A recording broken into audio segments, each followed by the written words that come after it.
నమస్కారం అండి. SB news 9550 కి స్వాగతం సుస్వాగతం. ఏ రోజు వార్త ఆ రోజు మనకు అప్డేట్ కావాలంటే ఎస్బీ న్యూస్ 9550 ఛానల్ ను మీరు సబ్స్క్రైబ్ చేసుకుంటే ప్రతి రోజు వార్త మీకు అప్డేట్ గా ఉంటుంది.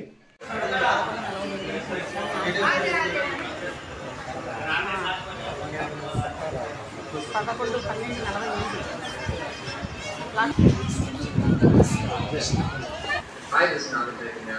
A small message from me to the public for our engagement. నమస్కారం శ్రీనివాస్ రెడ్డి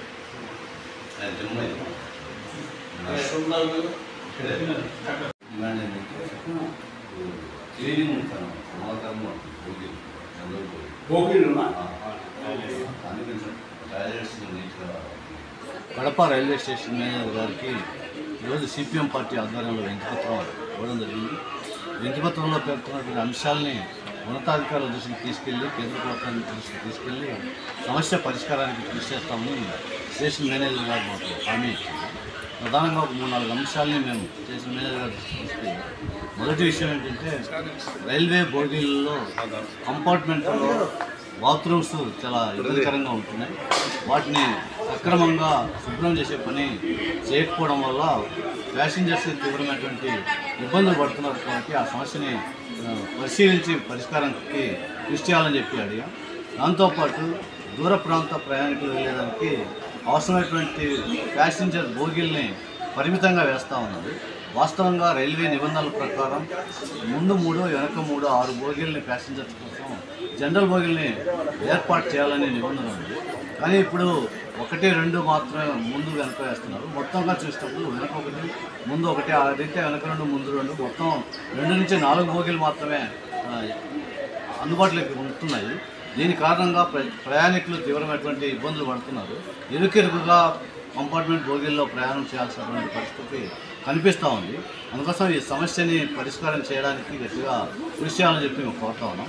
ఇదే కాకుండా రైల్వే ప్రయాణికుల క్రౌడ్ని బట్టి, అంటే ప్యాసింజర్స్ ఆన్లైన్లో రిజర్వేషన్ చేసుకుంటా ఉన్నారు. రిజర్వేషన్ చేసుకున్నప్పుడు వెయిటింగ్ లిస్ట్లో ఉంటున్నటువంటి సీట్లని భర్తీ చేయడం కోసం వెంటనే అవసరమైనటువంటి అదనపు బోగీల్ని ఏర్పాటు చేసేటువంటి చర్యలు ప్రభుత్వం దృష్టికి తీసుకెళ్లి వాటిని కూడా అమలు చేయాలని చెప్పి అడుగుతాను. ఎందుకంటే వెయిటింగ్ లిస్ట్లో 100, 150, 120, 130 ఉన్నప్పటికీ కూడా ఇక్కడేమో సీటు బెర్త్ కన్ఫర్మ్ అయ్యేటువంటి పరిస్థితి లేదు. అందుకోసం ప్రయాణికుల రిజర్వేషన్ యొక్క పరిస్థితులను బట్టి సామర్థ్యానికి అనుగుణంగా ప్రత్యేక అదనపు బోగీలు ఏర్పాటు చేసేలా ప్రభుత్వం, రెవెన్యూ అధికారులు, కేంద్ర ప్రభుత్వం ప్రత్యేక శ్రద్ధ పెట్టాలని చెప్పి మేము విజ్ఞప్తి చేస్తాం. దాన్ని కూడా ఆలోచించి ఉన్నతాధికారుల దృష్టికి తీసుకెళ్తామని చెప్పి, వీటితో పాటు రైల్వే స్టేషన్లో ప్రయాణికులు వాడేటువంటి నిత్యావసర వస్తువులు, అంటే వాటర్ బాటిల్ కానీ, లేకపోతే ఫుడ్ ఐటమ్స్ కానీ, లేకపోతే స్నాక్స్ కానీ, ఇట్లాంటి వాటిలో ధరలో వ్యత్యాసం ఉంటుందని చెప్పి ప్రజలు మా దృష్టికి తీసుకొచ్చారు. ఆ సమస్యను కూడా పరిష్కారం చేయాలని చెప్పి సిపిఎం పార్టీగా మేము మేనేజర్ గారికి వీటన్నింటినీ తప్పకుండా హామీ మాకు ఇచ్చారు. అందుకోసం ఈ సందర్భంగా కూడా ఈ సమస్యల పరిష్కారం కోసం రానున్న కాలంలో సిపిఎం పార్టీ ఆందోళన చేయాలని అనుకుంటున్నాం. ప్రతి ఈ ఆందోళనకి ప్రజానికం కూడా మద్దతుగా అండగా నిలవాలని చెప్పి నేను విజ్ఞప్తి చేస్తా ఉన్నాను.